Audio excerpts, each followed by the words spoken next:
Olá pessoal, sejam bem-vindos a mais um vídeo aqui no nosso canal.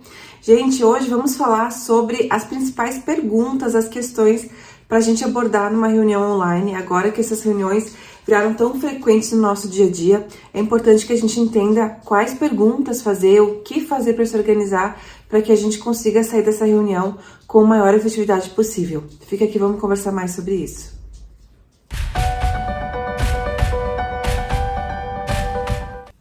Galera, já tem um vídeo aqui no nosso canal, postado recentemente aqui sobre como se organizar antes de uma reunião online, onde a gente fala a importância de ter um ambiente silencioso, de se organizar para a reunião, de como preparar, de como agendar e tudo mais. Então, se você precisa desse suporte antes da reunião, acesse aqui o nosso canal do YouTube, que tem mais informações sobre isso.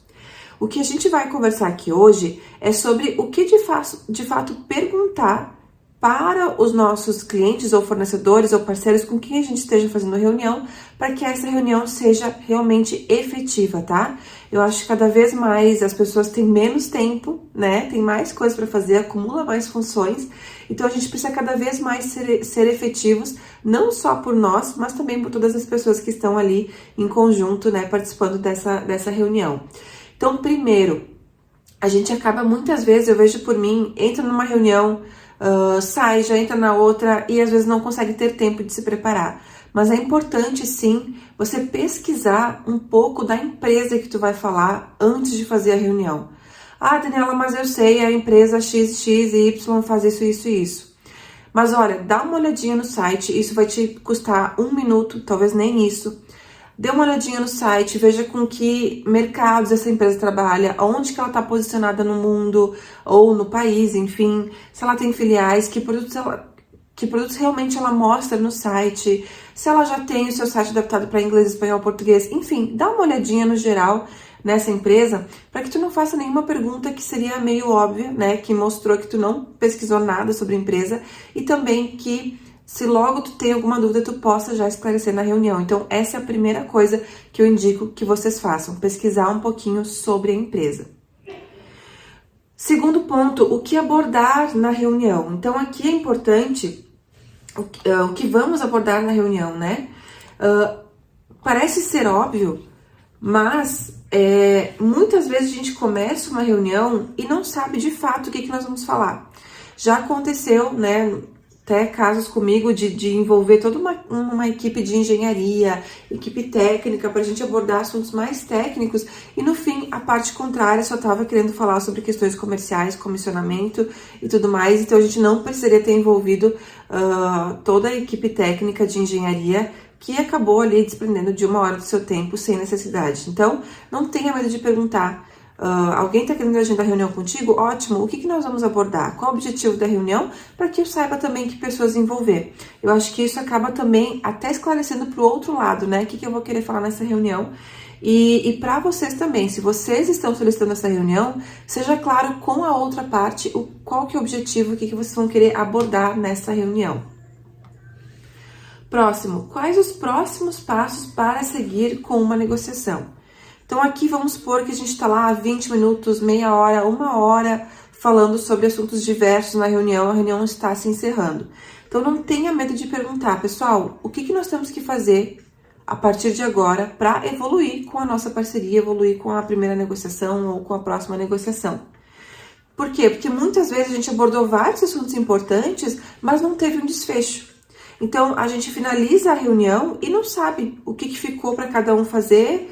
E daqui 2 semanas a gente tá de novo tendo que conversar, porque não ficou claro a continuidade desse negócio, né? No caso de apresentar alguma proposta para o exterior, para o seu cliente ou para o seu fornecedor, tê-la em mãos. Então, por quê? Para questionar sobre essa proposta, como é que ficaram os meus preços, ou se é fornecedor, precisamos negociar um prazo melhor, enfim, aborde esses assuntos que talvez, para não se estressar ali na hora, tu queira não tocar nesses assuntos, mas gente, essa é a hora, né? Essa é a hora importante de realmente tirar todas as dúvidas e esclarecer os pontos que são importantes para ti e para outra parte também. Ficamos de responder alguma coisa para o cliente ou para o fornecedor? Essa é uma dúvida que tu tem que responder. repassar essas pendências e perguntar quais são os prazos. Então, de novo, a reunião está se encerrando, não tenha medo de revisar. Bom, pessoal, então estamos dando encerramento aqui à nossa reunião. Eu só queria repassar aqui as pendências que a gente ficou para ver se não faltou nada, se eu não esqueci de anotar nada.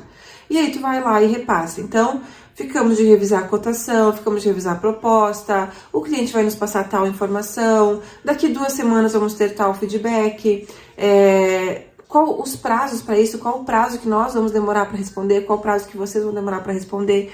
Não tenha medo de colocar isso, e eu gosto, inclusive, no final da reunião, de mandar um e-mail formalizando. Então, obrigada a todos, ficam aqui as pendências que a gente combinou. Não custa, gente, porque, de verdade, ali parece que tá tudo esclarecido, parece que todo mundo sabe o que tem que fazer, mas as pessoas saem da reunião, já se envolvem em outro projeto, em outra coisa urgente, e acabam, muitas vezes, esquecendo aquilo que a gente combinou na reunião. Então, não custa mandar esse e-mail, até para que tu tenha depois, e que a gente possa ser mais produtivo com esse assunto. No caso de já ter ofertado, como estamos com o preço e entrega? Aqui são questões bem comerciais que eu vejo que muitos profissionais têm medo de perguntar, né? Acabam deixando assim, mandam uma proposta e deixam assim. Mas pergunte, cliente, olha só, como é que a gente ficou de preço? A gente está concorrendo com alguém? Você está cotando com mais algum fornecedor? O que a gente tem que fazer para melhorar? Pergunta de verdade para entender, porque pode ser que o problema do teu cliente ou do teu fornecedor seja prazo de entrega e o teu problema está sendo preço, né? E assim por diante. Então, é importante fazer essas perguntas sim. E por fim, quem são os responsáveis para cada retorno? Então, antes, quando eu falei do que a gente tem que fazer e dos prazos, também quem que tem que fazer isso, né? Pra gente não se confundir, não achar que é uma pessoa e quando vê a outra e assim por diante. Acaba sendo... incomodando a pessoa, cobrando algo que não é dela e tudo mais. Então, gente, aqui são algumas coisas que realmente, algumas perguntas que de fato são simples, mas que a gente evita muitas vezes perguntar, ou por não estar ali presente no momento, ou por não querer pressionar a outra parte, né, por não querer, talvez parecer um pouco agressivo, mas de novo, eu acho que todas elas esclarecem as questões para ambas as partes, e isso vai fazer bem, tanto para vocês, né, para tua empresa, para ti, como para outra parte também. Beleza? Não custa lembrar de pedir para curtir esse vídeo se você gostou do assunto, deixa aqui teu comentário e vamos lá para mais vídeos e mais assuntos, tá bom? Até mais!